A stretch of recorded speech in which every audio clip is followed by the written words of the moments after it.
Hi, I'm Keith. Welcome to my art studio, my YouTube channel, and my TikTok channel. On today's video, I'm going to show you how to paint this fish. It is pencil, it is ink wash and watercolor on paper. It's a fantastic video. Please subscribe and stay tuned. This is the second time I've used this fish as a subject in a painting. A few years ago, I did an acrylic painting. It was black and white, and I used it as well. It's called a vampire fish, or pariah. So it refers to both a species of predatory fish, also known as the vampire fish or saber-toothed barracuda, found in the Amazon basin.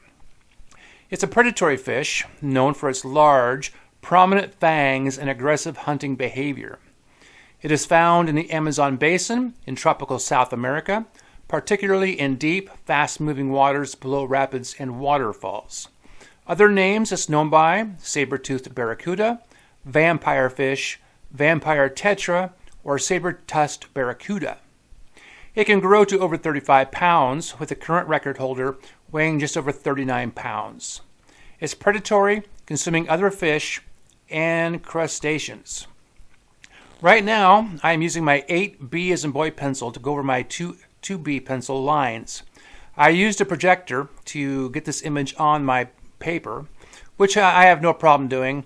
If you're a purist artist and think a projector is a crutch, it's not. It's a tool. It makes my images look better. It allows me to get them on the paper faster. So the main part of this for me is doing all the interior parts, or the guts of the pictures, with all the pencil work, all the ink wash, and all the watercolor stuff. To me, that's where the fun's at. I mean, I can freehand. If you go through my videos, you can see I freehand all the time. But this picture, I just decided to use a projector, which is kind of a pain in the butt, actually. So, don't think I'm being lazy here. It's actually more work to use the projector.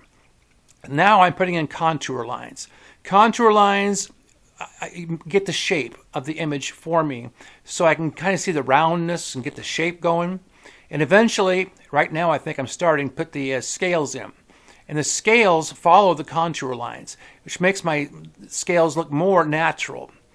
So I go through, and I'm not using traditional fish scales on this, which are scale shaped. This is more like a lizard type of scale, which I think is kind of interesting. And since this is my picture, and I'm not going to sell this for $1 million, I'm going to do with it what I want. And I kind of like the look of lizard scales. And I don't think most people who look at this are going to know the difference anyway. But this picture, I love the imagery of this fish and those fangs. It's just awesome. It took me a while to go through the Google pictures to find this, because I wanted to find a picture that had more of a dynamic shape or a pose. So when I found one that was kind of looking up, I thought that'd be cool. I didn't want to do another profile. I didn't want to do a simple front shot. I wanted something to look like it was an action shot. So right now I'm starting with my ink wash. And I don't know if you follow my page. My script here is almost identical for every video I do. But I do a lot of ink wash. Ink wash basically is water. You take India ink, add it to it, you thin it down. You can make different values. And I use this to do my shading. And this is a lot easier. It's more smooth, it's faster, it looks better than using pencil. Now I use pencil shading too. I crosshatch all the time.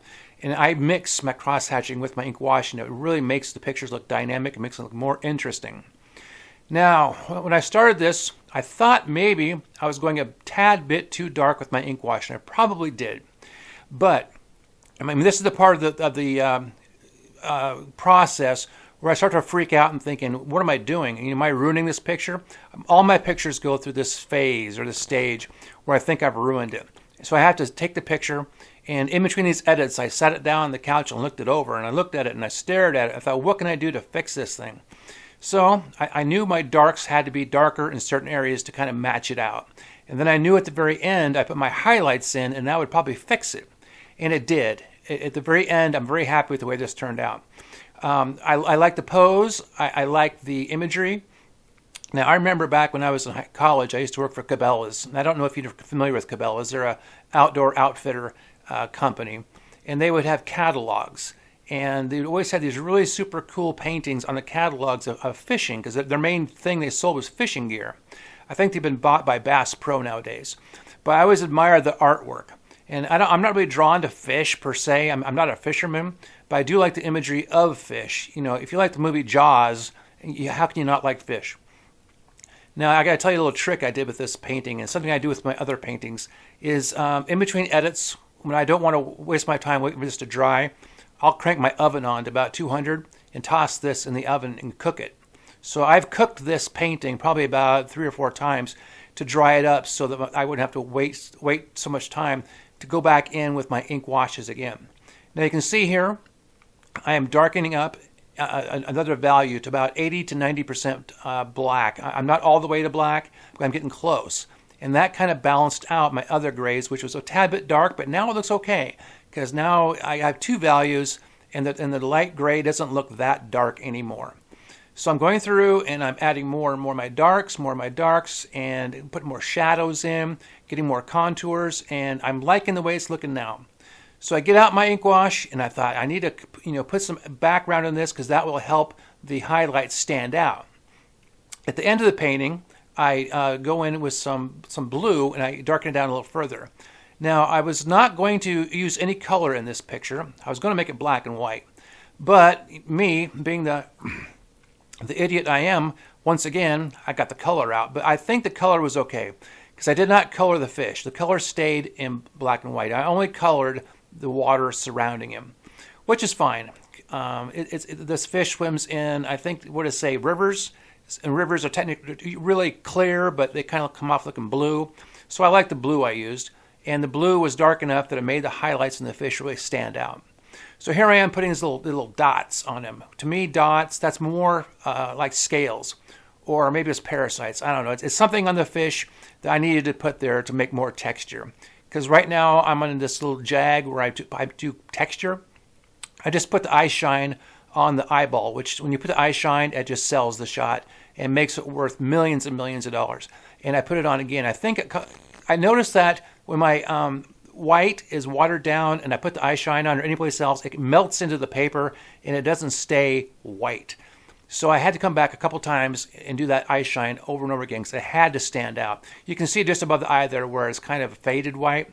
Okay, now I'm putting in the blue of the water.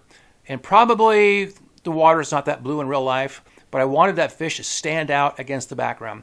I wanted all those highlights to stand out so you could see them. So I went with a little bit darker than maybe he's under a tree in the water, and he's in a shadow. I'm not sure exactly.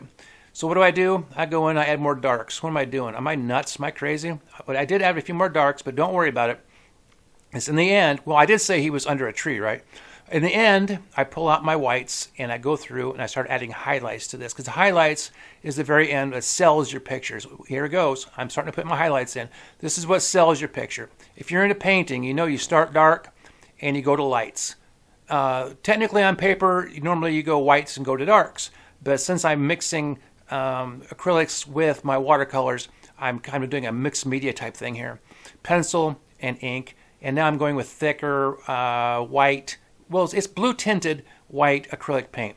So I'm putting the highlights in, do my eye shine again, add a few more dots to make it a little more brighter. And I'm liking the way it looks, because now the fish is getting, with the highlights, it's transforming into something else. And at the very end, I thought this picture, I needed something, and I sat there for a half an hour and stared at this thing while I was munching on some cookies and drinking some Kool-Aid.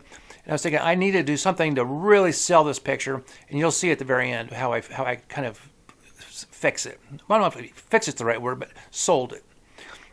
Now, here I am putting on some brighter highlights, because I'm thinking, the sun is coming from the top, because he's in a river, and there's no light source in the bottom. So what do? I put a light source in the bottom.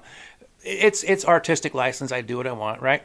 So I'm adding more and more highlights, My camera is kind of flashing a little bit. I do apologize for that. I don't know what's going on. But I'm coming to the part here where I really sell it. And I'm putting more highlights. And about 2 seconds here, you're going to see where I come in with this white. It's almost pure white, and I go around the whole picture.